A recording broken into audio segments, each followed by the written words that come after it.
मौलाना साजिद रशीदी, यह नाम बीते दिनों नई दिल्ली से लेकर लखनऊ तक की सियासत में छाया रहा है।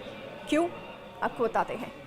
दरअसल समाजवादी पार्टी सांसद और अखिलेश यादव की पत्नी डिंपल यादव पर इन्होंने अभद्र टिप्पणी की और अभद्र टिप्पणी करने वाले मौलाना के खिलाफ पक्ष विपक्ष सभी सांसदों ने मोर्चा खोल दिया। बात तो यहां तक पहुंच गई कि नोएडा के एक कार्यक्रम में जब वह पहुंचे तो उस समय हंगामा मच गया, जब समाजवादी पार्टी के कार्यकर्ताओं ने ऑल इंडिया इमाम एसोसिएशन के अध्यक्ष मौलाना साजिद रशीदी को थप्पड़ जड़ दिया। यह घटना मौलाना द्वारा सपा सांसद डिंपल यादव पर की गई आपत्तिजनक टिप्पणी के बाद हुआ। बता दें कि एक शो में मौलाना साजिद रशीदी पहुंचे थे और उन्होंने डिंपल यादव के मस्जिद में पहनावे को लेकर अभद्र टिप्पणी की थी। उन्होंने कहा था कि मस्जिद में सपा की बैठक के दौरान डिंपल बिना सिर ढके बैठी थी, जो इस्लामिक मर्यादाओं के खिलाफ है। उनके बयान को ऐसे तो आप सुन चुके होंगे, लेकिन एक बार फिर से उन्हीं की जुबानी आपको सुनाते हैं। आप लगातार कह रहे थे कि आपके परिवार को, आपकी बेटी को निशाना बनाए जाने की धमकी है, आपके साथ मारपीट किए जाने की धमकी है, लेकिन उसके बावजूद भी रशीदी साहब इतने घंटे बीत गए, ये तो प्रायोरिटी होनी चाहिए ना, पुलिस में जाकर शिकायत करना। आप किसी मीडिया चैनल के मंच पर चले गए अपनी बात रखने के लिए, जहां आपके साथ बदसलूकी हुई। मैं कल से ही कह रहा हूँ, मैंने डीसीपी दिल्ली सेंट्रल को रात ही मैंने ये एफआईआर भेज दी थी, ऑनलाइन मेल कर दिया था, लेकिन कोई संज्ञान नहीं लिया गया। बड़ी दिक्कत तो ये है ना कि जब हादसा हो जाता है तब से संज्ञान लिया जाता है, उससे पहले संज्ञान नहीं लिया जाता। आप जिसे हादसा कह रहे हैं, देखिए लोकतंत्र है, किसी को किसी के तरह मारपीट करने की या कानून को हाथ में लेने की इजाजत नहीं है, लेकिन आप एक टीवी के शो पर गए, आप उससे पहले मुझे भी इंटरव्यू देके गए और आप मुखर रूप से कहकर गए कि मैं तो शब्दों पर बना हुआ हूं, मैंने जो कहा सही कहा। अब ये जनता की नाराजगी, एक महिला सांसद को लेकर आपने जिस तरह की टिप्पणी की, जिस तरह के शब्दों का इस्तेमाल किया, उन्होंने इस तरह गुस्सा दिखाया आपके ऊपर। नहीं, जनता की नहीं है, समाजवादी की मिली भगत है, जनता की नहीं है। जनता का क्या मतलब है इसमें? जो तस्वीरें दर्शक देख रहे हैं उसमें दिख रहा है कि 3 लोग हैं, तीनों ने सफेद शर्ट पहनी हुई है और वो आप पर थप्पड़ बरसा रहे हैं। कौन है ये कार्यकर्ता? वो कार्यकर्ता है समाजवादी पार्टी के। ये आप कैसे कह सकते हैं कि ये सपा कार्यकर्ता हैं? क्या उन्होंने ऐसा आपको बताया? भाई दूसरे को क्या पड़ी है, दूसरे को क्या पड़ी है? क्यों नहीं पड़ी है? इस देश में एक महिला के खिलाफ, एक महिला सांसद के खिलाफ कोई इस तरह के शब्दों का इस्तेमाल करे तो गुस्सा तो किसी को भी आ सकता है ना रशीदी साहब। इस देश में महिलाओं का सम्मान सर्वोपरि है। देखो, महिला जो बात हुई उसका वो मुद्दा नहीं, मुद्दा ये कि हमला हुआ है। क्यों मुद्दा नहीं है? दोनों मुद्दा है रशीदी साहब। आप ये मत सोचिए कि आपने जो कहा या आप जिसको कह रहे हैं कि मैं कायम हूं उसको भूल जाया जाएगा। आपके साथ जो अभी हुआ वो भी गलत है, कानून हाथ में लेने का किसी को इजाजत नहीं है, लेकिन दूसरी तरफ जो आपने कहा तो बाहर निकलना मुश्किल हो जाएगा किसी का। उससे भावनाएं आहत किसी की भी हो सकती है देश और समाज के अंदर। मोहतरमा, ऐसे तो बाहर निकलना ही मुश्किल हो जाएगा, कोई भी किसी को मारेगा पकड़ के। फिर तो कानून, जुडिशरी, शासन प्रशासन कुछ नहीं है ना फिर तो। आप ये बताइए कि वहां पे क्या हो रहा था, आपसे क्या पूछा जा रहा था कि अचानक ये लोग उठ करके आते हैं? प्रोग्राम खत्म हो चुका था, प्रोग्राम खत्म हो चुका था। फिर क्या हुआ? प्रोग्राम खत्म हो चुका था, जैसे ही मैं उठ के चला तभी आके हमला कर दिया उन्होंने।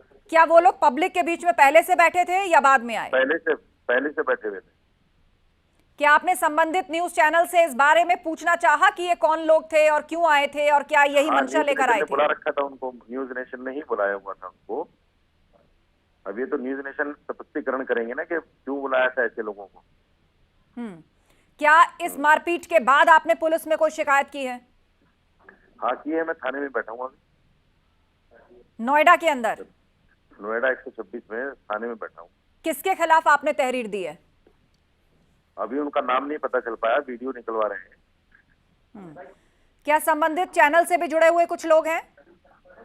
हाँ, वो भी साथ में है, वो भी साथ में है। तो पुलिस को आपने पूरी बात बताई, क्या आश्वासन मिला है आपको? पूरी बात बताई। अभी एफआईआर दर्ज हो रही है, मुकदमा लिखा जा रहा है। क्या ये नामजद मुकदमा है या अज्ञात के खिलाफ लिखवा रहे हैं? नहीं, नाम तो अभी बताएंगे ये चैनल वाले, वीडियो वगैरह निकाल के देंगे सब। और ये जो वीडियो इस वक्त पब्लिक डोमेन में आया है, ये कहां से मिला? मतलब ये तो थोड़ा दूरी से लिया गया है, क्या चैनल के सौजन्य से मिला है या आपके भी कुछ सपोर्टर वहां पे थे? नहीं, मुझे नहीं पता ये किसने डाला है। मुझे पता ही नहीं किसने डाला है।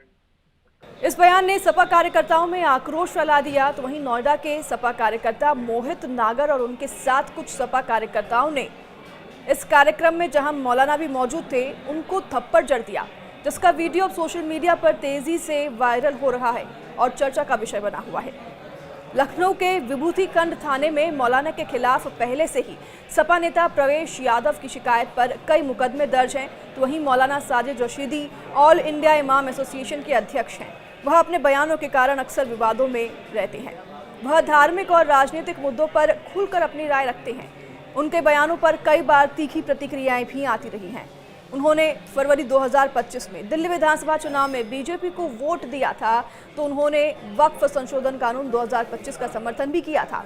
साल 2023 में उन्होंने सोमनाथ मंदिर को लेकर एक विवादित बयान दिया था, जिसके बाद उन्होंने माफी भी मांगी थी। अक्टूबर 2024 में एक शो में उन्होंने हिंदुओं के खिलाफ एक आपत्तिजनक टिप्पणी की थी, जिसके बाद उनके खिलाफ शिकायत दर्ज कराई गई थी। यानी कि ये पहली बार नहीं है जब मौलाना ने ऐसी विवादित टिप्पणी दी है। मौलाना साजिद रशीदी एक प्रभावशाली धार्मिक नेता है, लेकिन वह अपने बयानों के कारण विवादों में घिरे रहते हैं। वह ऑल इंडिया इमाम एसोसिएशन के अध्यक्ष हैं और यह संगठन भारत में मस्जिदों के इमामों का प्रतिनिधित्व करता है। मौलाना रशीदी अक्सर अपने धार्मिक और सामाजिक बयानों के कारण चर्चा में रहते हैं। उनके बयानों पर लोगों की अलग अलग राय होती है। कुछ लोग उनके बयानों का समर्थन करते हैं तो कुछ लोग उनका विरोध करते हैं। मौलाना रशीदी अक्सर जो है शो में आते हैं और शो में दिखाई देते हैं। इसी दौरान उनके किसी न किसी बयान की जो है वीडियो वायरल हो जाती है।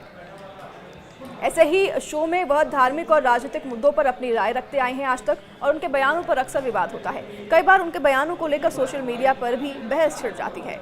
मौलाना रशीदी ने वक्फ संशोधन कानून 2025 का भी समर्थन किया था। तो उन्होंने कहा था कि यह कानून देश हित में है। इस कानून को लेकर उन्होंने ये भी कहा था कि यह कानून मुस्लिम समुदाय के अधिकारों की रक्षा करने की दिशा में क्रांतिकारी कदम है। मौलाना साजिद रशीदी ने एक बार कहा था कि उन्होंने फरवरी 2025 में दिल्ली विधानसभा चुनाव में बीजेपी को वोट दिया। उन्होंने ऐसा क्यों किया, इस बारे में बताते हुए उन्होंने कहा था कि उनका मकसद मुस्लिम समुदाय में बीजेपी को लेकर जो डर है उसे खत्म करना है। वह मुस्लिम समुदाय की इस धारणा को तोड़ना चाहते थे कि मुस्लिम बीजेपी को वोट नहीं देते हैं। इस बयान के बाद उन्हें धमकियां भी मिलने लगी थी।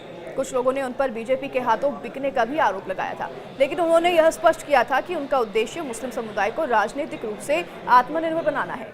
वहीं मौलाना रशीदी ने पहलगाम आतंकी हमले के लिए पाकिस्तान को जिम्मेदार ठहराया था। इस पर भी अपनी विवादित टिप्पणी दी थी। उन्होंने कहा था कि पाकिस्तान की हरकतों के कारण भारत के मुस्लिम बदनाम हो रहे हैं। उन्होंने ये भी कहा था कि पाकिस्तान को सबक सिखाने के लिए ज़रूरत पड़ी तो इमाम सीमा पर जाकर लड़ने को तैयार हैं। साल 2023 में मौलाना रशीदी ने सोमनाथ मंदिर को लेकर एक विवादित बयान दिया था। उन्होंने दावा किया था कि महमूद गजनवी ने सोमनाथ मंदिर तोड़कर सही किया, क्योंकि वहां कथित तौर पर गलत काम हो रहे थे। उन्होंने ये कहा था कि वहां कथित तौर पर गलत काम जैसे कि लड़कियों को गायब करना किया जा रहा था, और इस बयान पर आपत्ति जताते हुए सोमनाथ मंदिर ट्रस्ट ने उनके खिलाफ FIR भी दर्ज की थी। इसके बाद मौलाना ने माफ़ी मांगी और कहा कि उनका इरादा किसी की भावनाओं को आहत करना नहीं था। वहीं अक्टूबर के 2024 में एक शो में फिर से मौलाना रशीदी ने हिंदुओं के खिलाफ एक आपत्तिजनक टिप्पणी की थी। उन्होंने कहा था कि हिंदू जिसे देवी कहते हैं उसी का रेप करते हैं। इस बयान के बाद गाजियाबाद के बीजेपी विधायक नंद किशोर गुर्जर ने उनके खिलाफ शिकायत दर्ज कराई थी और इस बयान को हिंदुओं की भावनाएं आहत करने वाला बताया गया था। अब एक बार फिर से वो डिम्पल यादव पर विवादित टिप्पणी कर चर्चाओं का विषय तो बने हुए हैं और सभी की नज़रों में हैं। तो ये जब उन्हें आज मारा गया, थप्पड़ जड़ा गया, ये वीडियो भी लगातार इंटरनेट पर तेज़ी से वायरल हो रहा है, जो कि आप हमारी इस वीडियो में भी देख सकते हैं। आपकी इस पर क्या राय है, हमें कमेंट में ज़रूर बताइएगा। क्या उन्हें मारना सही था? क्या मौलाना रशीदी ने जिस तरीके से बयान दिया उस पर शिकायत तो होनी चाहिए, लेकिन जिस तरीके से उनके खिलाफ ये वायलेंस किया गया, क्या ये सही है? किस हद तक सही है, किस हद तक गलत है? आपकी क्या राय है, हमें ज़रूर बताइएगा।